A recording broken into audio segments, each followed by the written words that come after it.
Lalu bagaimana pemerintah meluruskan bahwa proyek renovasi Jakarta International Stadium adalah kebutuhan untuk mengikuti standar FIFA, bukanlah politisasi atau bahkan bagi-bagi proyek. Kami akan bahas bersama dengan staf khusus Menpora bidang peningkatan prestasi dan pengembangan industri olahraga, Ardima Ramaputra. Mas Dima, selamat malam. Selamat malam, Mbak.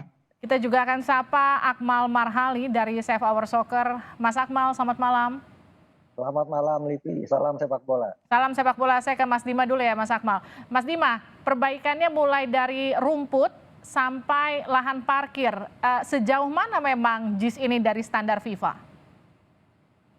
Jadi memang pertama kita jelaskan dulu bahwa memang untuk mengikuti event-event FIFA atau internasional kan pasti ada pemeriksaan lagi dari FIFA apakah memenuhi standar atau enggak. Dan itu lazim banget dan telah dilakukan untuk persiapan kemarin bahkan yang FIFA U20 Hmm, sudah ada revitalisasi dari rumputnya atau dari stadionnya itu di 6 stadion hmm. gitu untuk U20. Jadi kalau memang JIS mau menjadi venue U17, menurut saya itu hal yang sangat lazim dan jauh dari politisasi karena memang ya itu lazim dilakukan gitu untuk itu. Nah, kalau untuk sejauh mana dari standar FIFA, memang secara teknis sebenarnya JIS itu bahkan kemarin pas Mas Menteri ke sana juga mengakui bahwa JIS ini stadion yang sudah sangat bagus dan modern.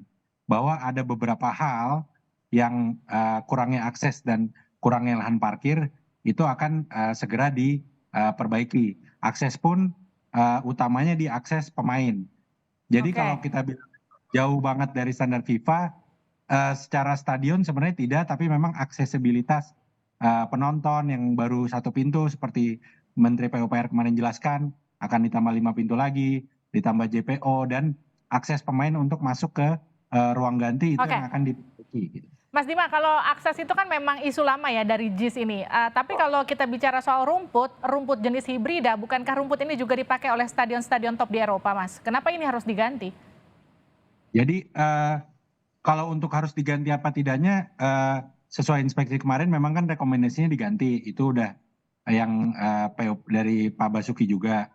Yang pasti kita karena memang revitalisasi stadion juga yang kemarin itu dari 6 stadion itu kalau tidak salah hmm, beberapa ada yang diganti juga, tapi ada yang hanya dijahit saja. Hmm, Lalu kita melakukan pemeliharaan dengan standar FIFA, membeli alat-alat. Jadi itu Kemenpora anggaran untuk U20 itu ada membeli 36 alat mowing untuk rumput. Yang itu untuk pemeliharaan. Jadi memang untuk rumput ini eh, agak berbeda gitu setiap stadion. Entah itu memang dari pencahayaannya dan apanya oke. dan lainnya gitu. Jadi Dan bukan soal memang jenisnya, tapi kualitasnya ya? ya Pemeliharaannya kah? pemeliharaan dan kualitasnya karena kan memang eh, kita tahu di JIS kan jarang dipakai untuk sepak bola kan di Oke. dalamnya pertandingan itu. Saya ke Mas Akmal. Mas Akmal, bagaimana Anda melihat kritikan soal politisasi renovasi JIS? Ya kalau soal politisasi ini wajar karena memang tahunnya tahun politik. Jadi kalau orang yang kemudian menganggap bahwa ini ada upaya politisasi dan sebagainya, itu merupakan hal yang wajar. Bahkan saya mewanti-wanti itu semua. Kenapa? Karena dari awal misalnya Piala Dunia U20 kita batal, itu karena politik. Nah Hmm, akhirnya jangan sampai kemudian orang takut Piala Dunia U17 jadi batal juga karena urusan politik juga. Apa namanya menguatnya aroma politik ini gitu kan bisa jadi misalnya Pak Erik membantah karena kebetulan yang sebelah Pak Anies Baswedan akan maju sebagai hmm. capres. Kemudian Pak Anies kemungkinan Pak Erick Thohir kemungkinan lagi digadang-gadang menjadi cawapres. Nah ini akan menjadi ramai kalau kemudian misalnya pada tanggal 15 Oktober sampai dengan 25 November nanti kedua-duanya mungkin akan maju gitu. Ini akan jadi ramai lagi. Nah ini yang bahaya. Jangan sampai kemudian kita batal lagi jadi tuan rumah gara-gara dipolitisasi. Oke. Kemudian kalau bicara masalah apa stadion, Mhm. saya mengkritisi Pak Kemal. Pak Kemal ini mungkin dia pakai standar umum saja bahwa sepak bola itu rumputnya harus rumput alami. Sehingga kemudian mau diganti rumput JIS ini dengan rumput dari lapangan golf misalnya. Dianggap rumput stadion JIS ini tidak layak. Ini stadion JIS ini rumputnya sama dengan rumput Allianz Arena, sama dengan rumput Wanda Metropolitano di Stadion Atletico Madrid, sama juga Itu dengan yang tadi saya bilang.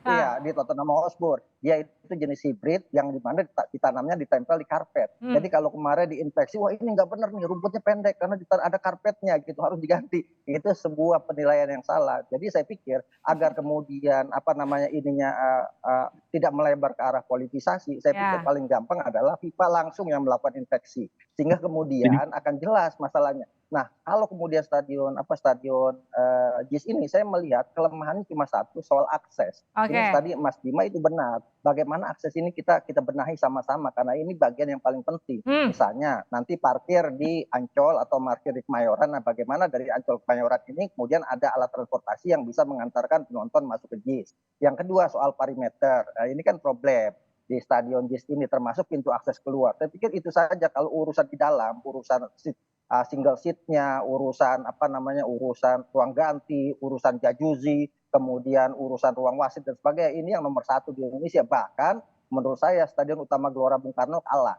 Tapi yang lemah di JIS ini adalah apa namanya areanya, di mana area itu kan ada penduduk di situ, kemudian juga ruangan antara stadion dengan apa namanya dengan altarnya atau area sekitar itu sangat mepet sekali. hmm. Sehingga kalau mau pasang parameter agak repot dan akan banyak apa namanya orang yang akan menumpuk di luar. Itu pernah terjadi kalau kita nonton kemarin konsernya Dewa 19, Mhm. itu penumpukan terjadi atau kemarin waktu peresmian antara Persija melawan klub Thailand itu terlihat begitu sulit itu untuk supporter masuk dalam satu pintu. Nah, saya pikir konsentrasinya ke arah sana. Kalau kemudian konsentrasi sampai ke rumput dan sebagainya, Livi ya wajar Terlalu kalau melebar kemudian ya? orang berpikir, iya terlalu melebar, orang berpikir akhirnya politik. Padahal penggemar bola nggak berpikir soal politik. Penggemar bola tujuannya adalah kita nonton Piala Dunia U17. Ini PR-nya Mas Oke. Bima ini. Itu PR-nya Mas Dima. Tapi Mas Dima, betul. ini Mas Dima saya dikoreksi ya Mas kalau Ya, salah. Ini kan siap-siap. anggaran renovasinya tuh 5 triliun rupiah. Kalau biaya pembangunannya kalau saya nggak salah itu 4,5 triliun. Kenapa biaya Wah, renovasinya lebih besar daripada biaya pembangunan, Mas? nah memang kalau biaya, kalau renovasi stadion itu memang sekarang itu sudah ada di Kementerian PUPR, di Kementeriannya Pak Basuki. Jadi memang Kemenpora itu eh, hanya melakukan rekomendasi teknis saja untuk stadion-stadion dan pemeliharaannya nanti dibantu Kemenpora. Tapi kalau untuk renovasi dan revitalisasi stadion, termasuk U20 kemarin, revitalisasinya itu ada di PUPR, Mbak. Oke, kalau tadi seperti yang ditanyakan sama Mas Akmal, kenapa kemudian pengecekan tidak dilakukan langsung oleh FIFA? Kenapa kemudian harus dicek langsung sama pemerintah kita? Bagaimana ketika nanti sudah direnovasi tapi tetap tidak sesuai standar FIFA? Kami juga masih menunggu dari PSSI karena kan tadinya jadwalnya minggu ini itu ada koordinasi antara PSSI dan Kemenpora untuk penyelenggaraan U17 ini. Tapi hasil kemarin komunikasi terakhir dengan Mas Menteri dengan Pak Ketum Erick Thohir itu akan segera koordinasi dan juga menunggu inspeksi dari FIFA ini terkait untuk venue-venue U17. Oke, jadi diinspeksi dulu baru kemudian proses renovasi dilakukan ya, Mas?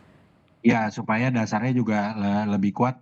Cuman mungkin memang Oke, untuk jangan sampai akses. direnovasi dulu, tahu-tahu nanti nggak sesuai standar FIFA, jadi harus renovasi Tapi lagi. mungkin tapi mungkin untuk aksesibilitas sih sudah bisa dimulai duluan, Mbak. Oke, karena memang itu problem utamanya ya soal akses ya. Ya, setuju sama Pak Mas Akmal tadi. Oke, Mas Dima kalau disebutkan gini, tadi kan Mas Akmal juga sempat memention soal bagaimana memisahkan antara politik dengan sepak bola karena sulit di kemarin di U20 saja syarat politisasi. Bagaimana kemudian memisahkan dengan U17 sekarang dengan unsur politiknya? Karena sekarang kalau kita bicara soal kritikan datang dari hal yang nggak perlu diperbaiki tapi kemudian diperbaiki. Bagaimana pemerintah meluruskan ini bukan politisasi untuk Anies atau bahkan bagi-bagi proyek? Waduh. Wah, kalau bagi-bagi proyek itu sangat jauh ya Hmm, dari kapasitas saya dan terutama juga untuk politisasi karena yang pasti memang tugas dari Bapak Presiden ke Mas Menteri itu untuk memastikan untuk mendampingi bahwa event-event olahraga yang ada di Indonesia ini berjalan dengan lancar dan tertib dari penyelenggaraan sampai administrasinya gitu. Nah, untuk politisasi ke pemilu yang akan datang gitu, tentunya kami di Kemenpora pasti akan bekerja seprofesional mungkin Oke. gitu. Mas Menteri juga pasti akan mendukung semua event-event yang akan ada di Indonesia ini berjalan dengan lancar gitu sih, Mbak. Mas Akmal terakhir untuk Anda, memisahkan sepak bola dengan politik. Ini pernah kejadian di U20 meskipun tidak terbukti langsung, bagaimana kemudian ini tidak terulang di U17? Ya ini agak repot, kita berharap para politisi kita tidak mengedepankan ego untuk kepentingan Piala Dunia U17. Itu kita harapkan itu. Kenapa? Kalau kemarin misalnya Argentina melawan Indonesia saja sudah mulai politisasi bola. Ada partai politik tertentu datang dengan seragam tertentu, seragam partainya kemudian menyanyikan yel-yelnya untuk nonton Indonesia lawan Argentina. Apalagi nanti Piala Dunia yang digelar di 6 daerah misalnya kan masing-masing mau ada yang pemilihan gubernur, pemilihan wali kota, pemilihan bupati, selain pemilihan presiden. Nah ini agak berat. Karena itu kita berharap para politisi kita dewasa dalam bertindak dan berpikir bahwa ini kepentingan adalah kepentingan bangsa untuk event internasional agar nama besar kita di internasional menjadi baik. Yang sampai ntar kasus jadi hat-trick. Ya, olahraga harus dipisahkan dari politik. Ya. Kesandung sekali aja, jangan 2 kali gitu ya Mas Akmal. Betul. Ini bisa tiga kali yang saya khawatir. Jangan dong. Pertama kita batal Piala Dunia U20, kita batal jadi tuan rumah World Beach Games, nanti jadi tiba-tiba dipolitisasi kita batal jadi tuan rumah Piala U17. Jangan. Itu jangan sampai kejadian. Udah cukup kesandung sekali aja, udah jangan berkali-kali. Terima kasih Mas Akmal, terima kasih Mas Dimas telah bergabung bersama kami di Sapa Indonesia Malam. Sama-sama.